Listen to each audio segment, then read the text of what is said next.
अज्ञानतिमिरान्धस्य ज्ञानञ्जनशलाकया चक्षुरुन्मीलितं येन तस्मै श्रीगुरुवे नमः।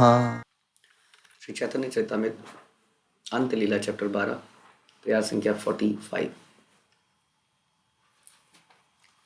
तो शिवानंद सेन ने श्री चैतन्य महाप्रभु से अपने तीनों पुत्रों का परिचय कराया और चैतन्य महाप्रभु ने उनके ऊपर बड़ी कृपा प्रदर्शित करी क्योंकि वो शिवानंद सेन के पुत्र थे। तो Krishna is full of gratitude, ऐसा हम बोलते हैं। ग्रेटिट्यूड अगर हमें सीखना है तो वो भी हम कृष्ण से सीखेंगे क्योंकि all the qualities are coming from Krishna only. तो कृष्ण अगर कोई जरा सा भी एक तिनका भी कुछ कर देता है भगवान के, भगवान याद रखते हैं। ऐसे अनेक एग्जाम्पल हैं, सुदामा है, द्रौपदी है, और ये सारे एग्जाम्पल जो हम चैतन्य चरितामृत में पढ़ते हैं कि भगवान उसके पूरे परिवार के लिए करने को तैयार हो जाते हैं। तो इस प्रकार से उन्होंने कृपा प्रदर्शित करी। छोटे पुत्र देखी प्रभु नाम पूछिला, परमानंद दास नाम से न जनाइला। श्री चैतन्य महाप्रभु ने शिवानंद सेन के सबसे छोटे पुत्र का नाम पूछा तो शिवानंद सेन ने उसका नाम परमानंद दास बतलाया। पूर्वे अबे शिवानंद प्रभु स्थाने आइला, तबे महाप्रभु तारे कहिते लागिला। यही बार तोमार यही बे कुमार, पूरी दास बलि नाम धरी हताहार। एक बार जब शिवानंद सेन श्री चैतन्य महाप्रभु से उनके स्थान पर मिले तब महाप्रभु ने उनसे कहा कि जब तुम्हें यह पुत्र जन्मे तो इसका नाम पूरी दास रखना। तो ऐसा उन्हें बोला गया था। तय मायर गर्भ हया सही त तुम्हार, शिवानंद घरे गेले जन्म हिलतार। तब यह पुत्र शिवानंद की पत्नी के घर में था और जब वे घर लौटे तब पुत्र उत्पन्न हुआ। प्रभु आज्ञाए धरीला नाम परमानंद दास, पूरी दास करी प्रभु करे न उपहास। महाप्रभु की आज्ञा अनुसार बच्चे का नाम परमानंद दास रखा गया और महाप्रभु ने हंसी हंसी में उसे पूरी दास कहा। शिवानंद यबे से ही बालक के मिलाइला, महाप्रभु पादांकुष्ट तार मुखे दिला। जब शिवानंद सेन ने इस बालक का परिचय श्री चैतन्य महाप्रभु से कराया तब महाप्रभु ने उसके मुंह में अपना अंगूठा डाल दिया। तो बता रहे हैं कि इस संबंध में महाप्रभु ने जो बाद में कृपा की उसके लिए अंत लीला के 16वें अध्याय में हमें इसके बारे में और जानकारी मिलेगी। तो इस प्रकार से उसके मुंह में अंगूठा डाला तो इसका विशेष कुछ ना कुछ तो होना ही है। महाप्रभु की कृपा के बारे में फिर से हम यही चर्चा कर रहे हैं। इसके पहले हमने एक उदाहरण और देखा था कि शिवास ठाकुर के गांव के अंदर जो उनकी सर्वेंट थी, उनके घर के अंदर जो सर्वेंट थी, जो कि महाप्रभु के अभिषेक के लिए जल ला के भर रही थी, घड़े भर रही थी और घड़ों से अद्वैताचार्य इत्यादि सब लोग महाप्रभु का अभिषेक कर रहे थे। तो उस वक्त महाप्रभु ने कहा उसको बुला के लाओ, दुखी को बुला के लाओ, हाँ पीछे है वो, पानी भर दिए और उसके ऊपर भी कृपा करी। तो भक्तों के जन्म में इसलिए कहते हैं कि कीट जन्म है, कोई प्रॉब्लम नहीं है अगर मैं कीड़ा भी बनूं लेकिन भगवान के भक्तों के बीच में बनूं, क्योंकि भक्तों के बीच में रह के हरि कथा, हरि श्रवण कीर्तन चलता ही रहेगा, सुनाई देने लग जाएगा। हम अकेले एकाकी हमारा नहीं पाए बल, हम अकेले कुछ कर पाएंगे। जब एक चिंगारी जल रही होती है और पृथक होती है थोड़ी देर तक उसमें अग्नि बनी रहती है तो हमें भ्रम हो जाता है कि हम इस ज्वाला को बरकरार रख पाएंगे। इसलिए कई बार हम जोश जोश में भक्तों से अलग हो जाते हैं, लेकिन वो ज्वाला धीरे धीरे धीरे कम होने लगती है क्योंकि वो मेन ज्वाला से हट गई चिंगारी। तो धीरे धीरे हम देखेंगे कुछ समय बाद वो बिल्कुल समाप्त हो जाएगी। ये शास्त्र ऐसे कथन कहते हैं। इसलिए कहते हैं कि भक्तों के बीच में ही रहो, चाहे कीड़ा बन के पैदा हो जाओ, उनका झूठा भी मिलेगा, कृष्ण कथा भी मिलेगी, हम बचे रहेंगे। तो इस प्रकार से भक्तों के नित्य, भक्तों के क्लोज में रहकर उनका दास बनकर कितना लाभ है ये हम चैतन्य चरितामृत इत्यादि ग्रंथों में देखते हैं। जैसे आगे नारद मुनि की कथा हम अक्सर करते हैं। दासी पुत्र थे, उनका कोई अपना है ना, वो बस उनके अपनी माँ के साथ उनकी सेवा में हेल्प कर देते थे, भक्ति वेदांतों की जो वहाँ पर आते थे, और इस प्रकार से वो इतने महान भक्त बन गए। तो ये बहुत सारे एग्जाम्पल हैं। शिला प्रभुपाद के जीवन में देखते हैं, उनके पिताजी बचपन में साधुओं को हिलाते थे, कहीं ना कहीं साधुओं के दर्शन, इनडायरेक्टली उनकी सेवा इस सारी मिल जाती थी। इस कारण से उनके अंदर भी बचपन से ये भाव पैदा हुआ। तो ऐसे अनेक एग्जाम्पल हम देखते हैं जिसमें हम ये चर्चा कर रहे हैं कि भक्तों के आसपास रह के उनकी सेवा करने से बड़े लाभ हैं। कृष्ण की कृपा ऐसे प्राप्त हो जाती है जैसे इनके बच्चे को प्राप्त हो गई। शिवानंदेर भाग्य सिंधु के पाई बार पार, यार सब गोष्ठी के प्रभु कहे अपनार। शिवानंद सेन के सौभाग्य रूपी सागर को कोई लांग नहीं सकता है, इतना सौभाग्य है, क्योंकि महाप्रभु शिवानंद के समस्त परिवार को अपना मानते थे।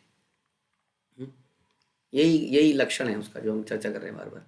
क्योंकि शिवानंद सेन का अभी हमने चर्चा करी कि किस प्रकार से उनके अंदर समर्पण भाव था, ये मुख्य चीज़ है। लेकिन हाँ, जब भगवान कहते हैं कि मामे भी ये प्रपद्यंते मायमिताम थे, या सर्वधर्मान परित्यज्य मामेकम शरणम व्रज, तो फिर उसके बाद में अहम तो हम सर्व पापेभ्यो, तुम्हारे ही नहीं तुम्हारे परिवार के सबके, लेकिन पहले शरण में जाना पड़ता है। तो शिवानंद सेन ने शरण में जाने का एग्जाम्पल दिखाया कि शरण में जाने का मतलब है कि शरण में आए हुए व्यक्ति को लात पड़े, घूंसे पड़े। हाँ, हमने एग्जाम्पल डिस्कस किया अद्वैत आचार्य का। शिवानंद सेन को बलराम जी ने श्राप दिया, हाँ, लात से प्रहार किया, लेकिन शरणागत व्यक्ति जाता नहीं है। जैसे इसलिए हम कहते हैं कि आमी तुम्हारा कुकुर, भक्ति नो ठाकर कहते हैं सर्वस्व हमार। तो कहते हैं सब कुछ आपको मैं अर्पित करता हूँ अपना, और मैं आपके गेट में बैठा हुआ एक कुत्ता बन जाऊँ, क्योंकि उसकी क्वालिटी यही है कि वो स्वामी भक्त होता है। कुत्ते को आप लात मारिए, घूसे मारिए, वो रोएगा, बिलबिलाएगा, उसको निकाल दीजिए घर से बाहर, धक्के मार के बेइज्जत करके बाहर निकाल दीजिए, लेकिन वो फिर वापस आ जाएगा। बल्कि आप उसको कई किलोमीटर भी छोड़ते हैं ना अगर, तो सूंघ सूंघ के वापस आ जाता है। ये उसके अंदर क्वालिटी है। तो ये है आत्म समर्पण का भाव, जो कि कंडीशनल नहीं होता है, कंडीशनल नहीं होता। वंस वी नो कि ये प्रामाणिक है, उसके बाद फिर उसमें कंडीशन नहीं लगानी चाहिए। जैसे अक्सर हम बली महाराज का एग्जाम्पल चर्चा करते ही हैं। तो इस प्रकार से जब इस प्रकार का हम समर्पण पैदा करते हैं, तब जाके हाँ कृष्ण जो है हमें अपना बना लेते हैं। क्योंकि अब अभी तो क्लियर हुआ ना अपना है कि नहीं। देखिए कैसे पता चलेगा कि कोई व्यक्ति अपना है कि नहीं। बुरे व्यक्ति में कहते हैं उगते को तो सब नमस्कार करते हैं, जब सब अच्छा चल रहा है तो सब आगे पीछे डोलेंगे डोलेंगे। लेकिन जब कठिनाइयाँ चल रही हैं, चाहे हाँ स्वामी के जीवन में चाहे उस व्यक्ति के जीवन में, तब पता चलता है। कहते हैं friend in need is friend in deed. तो फ्रेंड के लिए भी एग्जाम्पल है यही है। हम तो शरणागति की बात कर रहे हैं जो कि बहुत ऊपर की वस्तु है।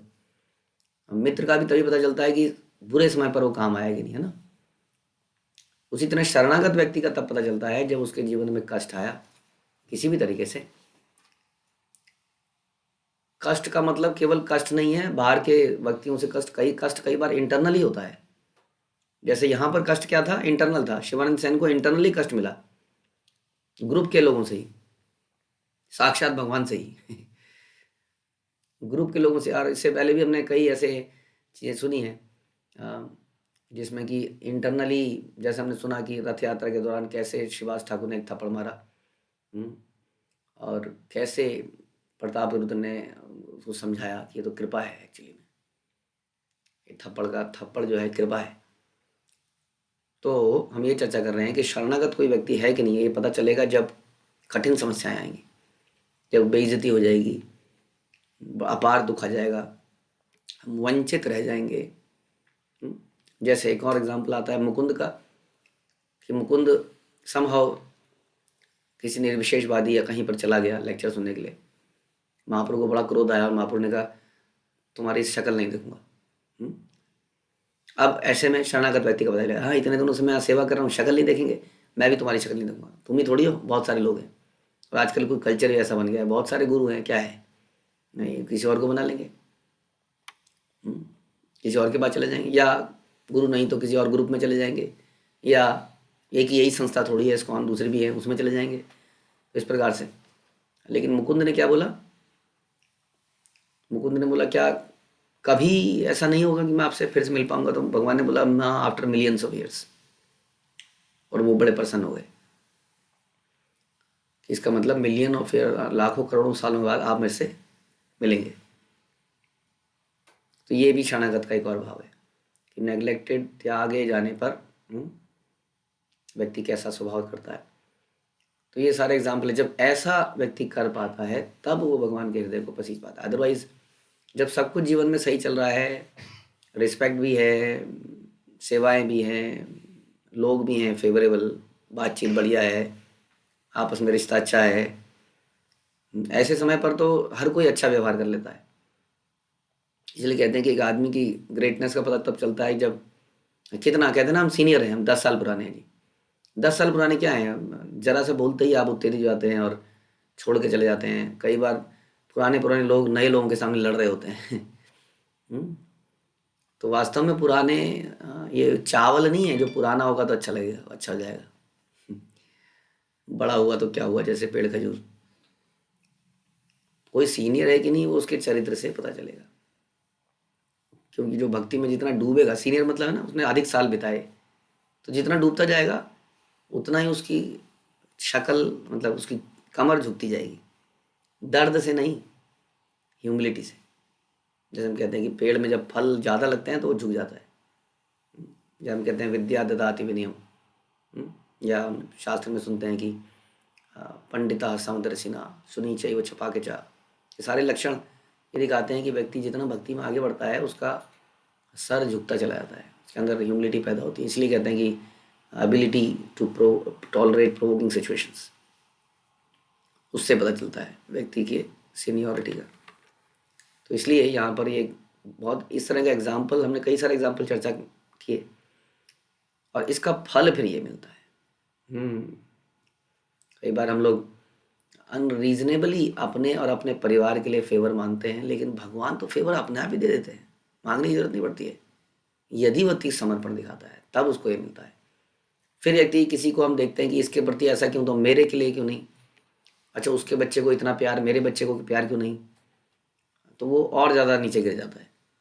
हाँ, क्योंकि वो समर्पण नहीं देख पाता है सामने वाले व्यक्ति का, और फिर वो कंपेयर करता है कि इनको ज़्यादा प्यार मिलता है इत्यादि। तो यही सब चर्चा यहाँ पर हो रही है। इस प्रकार से शिवानंद सेन को बड़ा स्पेशल फेवर हमने डिस्कस किया, दिया गया, क्योंकि केवल ये एक एग्जाम्पल था कि उन्हें बलराम जी ने या नित्यानंद जी ने उन्हें पनिश किया, लेकिन इसके पहले भी शिवानंद सेन ने कितने सेक्रीफाइस किए। हमने कथाएँ सुनते हैं, यात्रा के दौरान एक बार एक कुत्ता था, हमने वो भी सुना कि कुत्ता इधर उधर भटक गया, जो कि यात्रा के साथ साथ चल रहा था, और शिवानंद सेन उसको ढूंढने के लिए पूरी यात्रा छोड़ के गए।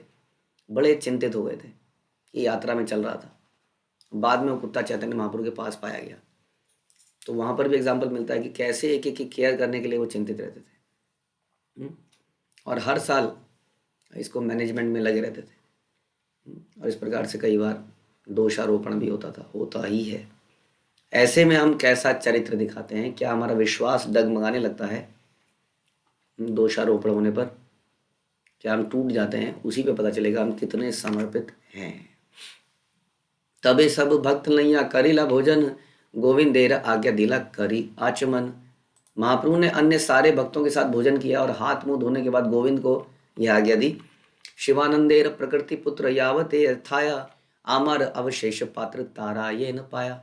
उन्होंने कहा जब तक शिवानंद सेन की पत्नी तथा उसके पुत्र जगन्नाथपुरी में रुके, उन्हें मेरे भोजन का शेष दिया जाए। देखिए ये कृपा बरस रही है, लेकिन ये कृपा कई बार एनवियसनेस भी पैदा करती है। हम शास्त्रों में अगेन सुनते हैं कि जो शुद्ध हृदय होते हैं वो किसी दूसरे व्यक्ति को आगे बढ़ता देखकर, उसको अप्रिशिएट होता देखकर, उसको कृपा होते देखकर बड़े प्रसन्न होते हैं। हमने देखा था कि रूप गोस्वामी जब चैतन्य महाप्रभु से मिलने पुरी में गए, तो वहाँ पर चैतन्य महाप्रभु ने रूप गोस्वामी की इतनी तारीफ करी कि जैसे उनके 5 मुख हों। और उसको सुनकर सारे हरिदास ठाकुर जितने भी थे, सब लोगों ने बहुत ज़्यादा वहाँ पर प्रसन्न हो गए सब लोग। एक भक्त को भगवान कितना प्रसन्न है एक भक्त से। लेकिन क्योंकि हमारे हृदय में एनवियसनेस है, द्वेष है, तो हम किसी और को आगे बढ़ता हुआ देखते हैं, हमें जेलस पैदा होती है। इसको क्यों मिल गया, मुझे क्यों नहीं मिला, इसको सेवा क्यों मिल गई, मुझे क्यों नहीं मिली, इसको प्यार मिल गया, मुझे क्यों नहीं मिला। तो वास्तविक वैष्णव चरित्र ये है कि वो किसी दूसरे वैष्णव को यदि कृपा मिलती है तो वो बड़ा प्रसन्न हो जाता है। ऐसा होना चाहिए। तो यहाँ पर सबके सामने शिवानंद सेन की पत्नी और उनके पुत्र कह रहे हैं कि जब तक वो जगन्नाथपुरी में है, मेरे भोजन का अवशेष उनको दिया जाए। बहुत बड़ी बात है। इसलिए हम ये बार बार चर्चा कर रहे हैं कि ये जो फेवर है, अब आप ध्यान से ये भी सुनिए कि सारे लोगों को ये घटना पता नहीं होगी। ये घटना तो कुछ ही लोगों के सामने हुई ना, कि इस प्रकार से उन्हें मारा गया या उन्होंने इस प्रकार से समर्पण किया कि मेरे बच्चे मरते हैं तो मर जाएं। अभी तो हमने श्राप मिला कि बच्चे मर ही जाएं। अब बोल रहे हैं जब तक बच्चे यहाँ पर हैं उनको मेरा भोजन दिया जाए। हम्म? तो उसने ऐसा किया, ये बात सबको मालूम नहीं होगी, तो बाकी लोगों का ऐसे में क्या विचार होगा, ये सोचने का इनको क्यों जाता है, हम नहीं करते क्या कुछ काम, हमें तो नहीं मिलता है। तो ये जो है ना, ये विद्रोह है, ये डिमांडिंग नेचर है कि मैंने भी तो किया। ये इससे आपको भौतिक लाभ मिल सकता है, जब आदमी कोई हक के लिए लड़ता है ना संसार में तो मिल जाता है उसको, लेकिन वो कृपा नहीं मिलती है जिसके लिए इतना कुछ किया। इस हक की लड़ाई तो हम ऑफिस में और बाकी जगह में कर ही रहे थे, फिर फायदा ही क्या हुआ यहाँ आने का। ये हक तो मिल जाएगा आपको डेफिनेटली, इतना लड़ोगे तो मिलेगा ही। लेकिन उसको वास्तविक प्रेम नहीं कहते, उसको वास्तविक कृपा नहीं कहते। तो इस प्रकार से इनके इनके परिवार को भगवान ने विशेष कृपा करी कि आपको मेरा अवशेष मिले। नदी आवासी मोदक तार नाम परमेश्वर, मोदक वेचे प्रभुर वाटी वाटिर निकट तार घर। नदिया के निवासी परमेश्वर नाम के एक हलवाई थे।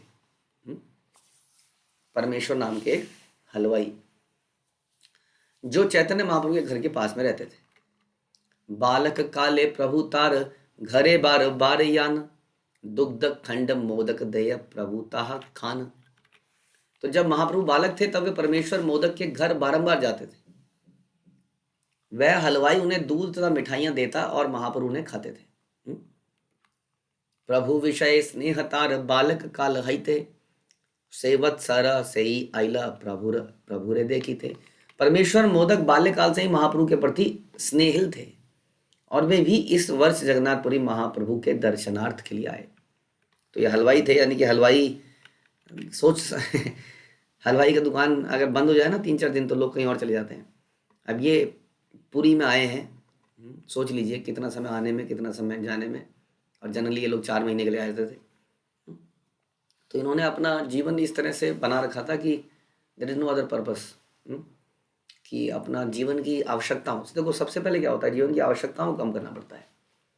हम कई बार यूजलेस वैराग्य पैदा करने की बात करते हैं, नहीं करेंगे काम, क्या करना है काम करके, भगवान के चरणों में गिरे रहो, सेवाओं में लगे रहो, यही जीवन है। लेकिन एक्चुअली में हमने अपना और अपने परिवार का के अंदर वैराग्य पैदा नहीं किया है। अगर परिवार वाले भी अगर अभी डिमांड कर रहे हैं तो उनकी बेसिक उनकी कुछ डिमांड को तो पूरा करने का दायित्व तो गृहस्थ आश्रम में पड़ता ही है और हर व्यक्ति को करना ही चाहिए। उसको एक कष्ट खुद ही लेना चाहिए, कोई और दूसरा क्यों इस कष्ट को ले, है ना। और उनको शांत करे, उनको समय दे के उनकी चेतना को भी इतना दिव्य बनाए कि उनको भी जीवन में कुछ और आवश्यकता ना हो। जैसे देवहूति की आवश्यकताएं समाप्त हो गई थी, हाँ, तब इतना भारी भरकम कार्य करने की आवश्यकता नहीं है, तब आदमी कार्य छोड़ सकता है। जब वो और उसका परिवार इस प्रकार की चेतना में आ जाए तब कोई आवश्यकता नहीं, तब पूरा परिवार ही उठ के आ जाता है।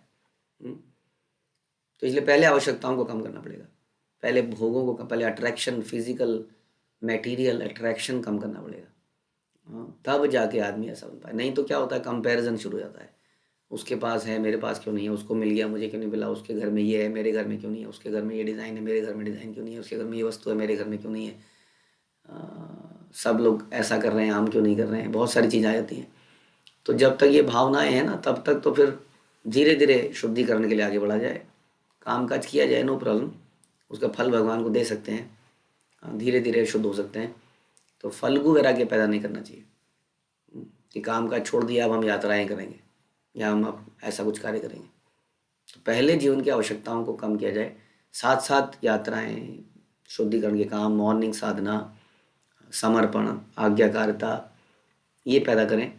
नहीं तो क्या होगा कि हम समय से पहले अनपरिपक्व स्थिति में कुछ त्याग देंगे और फिर इच्छाएं आएंगी और फिर उसको पूरा करने के लिए कुछ साधन रहेंगे नहीं, क्योंकि साधनों को हम त्याग चुके हैं। फिर हम कुछ गलत कार्य करेंगे, झूठ फरेबी करेंगे और उल्टा नरक में घुस जाएंगे, चले थे भक्ति करने।